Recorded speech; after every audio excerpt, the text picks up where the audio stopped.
তাই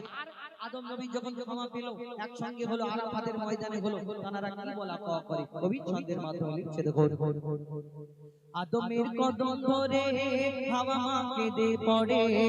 আদমের কদম ধরে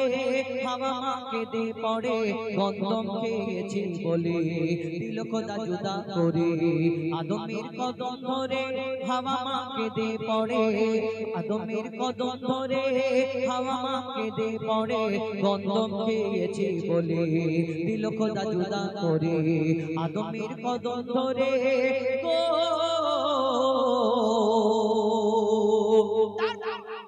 কি বলা করে কবি ছন্দের মাধ্যমে লিখছে দেখো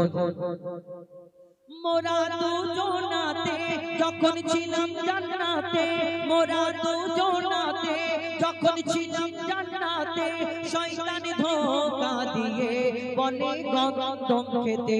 শয়তান ধোঁকা দিয়ে বলে গন্ধম খেতে শয়তানের ধোঁকায় পড়ে খেয়েছি ভুল করে শয়তানের ধোঁকায় পড়ে খেয়েছি ভুল করে গন্ধম খাবার পরে খোদার লানত পড়ে গন্ধম খাবার পরে খোদার লানত পড়ে গো জান্নাতি পোশাক কেড়ে দুনিয়ায় দিল ছেড়ে ওই জান্নাতি পোশাক কেড়ে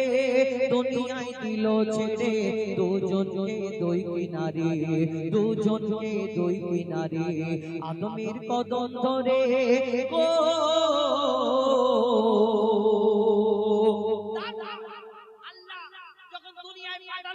ওই জান্নাতি পোশাকটা খুলে নিয়েছিল আর জান্নাত থেকে যখন দুনিয়ায় পাঠালো পিতা আদমকে শ্রীলঙ্কায় আর পিতা আদম 300 বছর সিজদা করেছিল আল্লাহ আল্লাহ ক্ষমা করে দিন 300 বছর আল্লাহ ক্ষমা করলেন না তিনি সিজদা থেকে উঠে পড়ে চিন্তা করে আল্লাহ ক্ষমা করে না কি হবে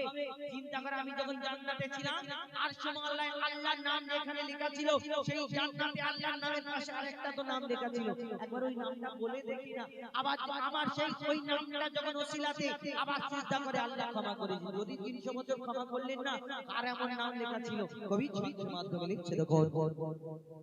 300 বছর ধরে কেঁদেছি কত করে 300 বছর ধরে কেঁদেছি কত করে কত চেয়েছি দোয়া মোরা সিজদায় পড়ে কত চেয়েছি দোয়া মোরা সিজদায় পড়ে আর চেয়ে দেখি ওই আরশে কার নাম লেখা খোদার পাশে চেয়ে দেখি ওই আরশে কার নাম লেখা খোদার পাশে কার নাম লেখা লা ইলাহা ইল্লাল্লাহর পরে মুহাম্মদ রাসূল জুড়ে লা ইলাহা ইল্লাল্লাহর পরে মুহাম্মদ রাসূল জুড়ে গো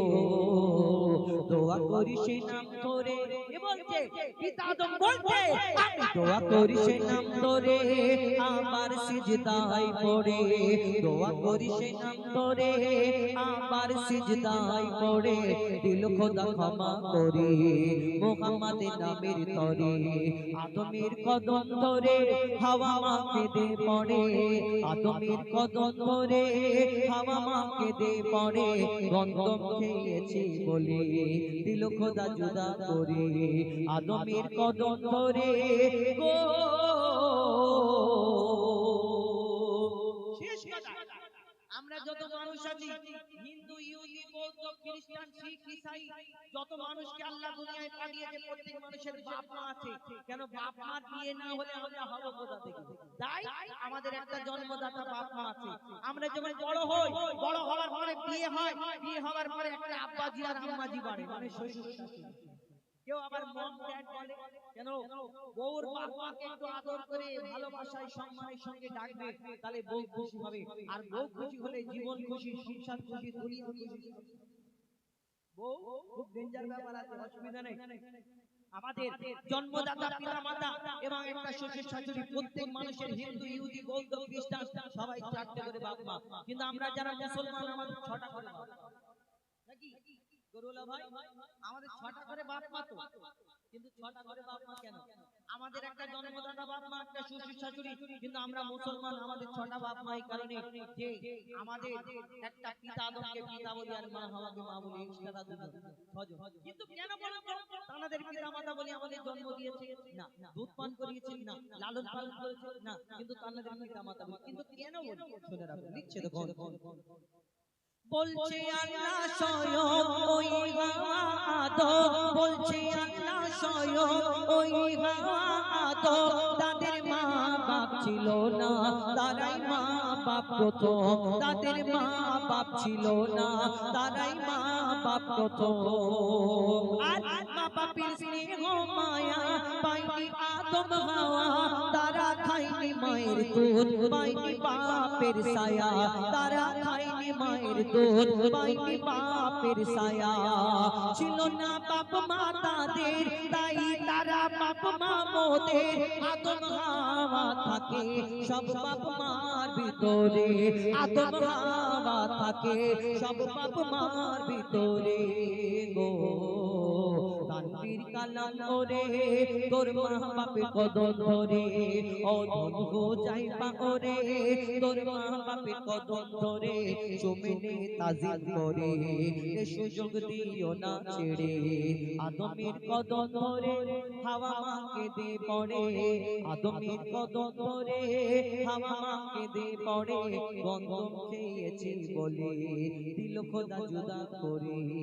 আদমের কদম ধরে গো। এটি ফরমাইশ মোতাবিক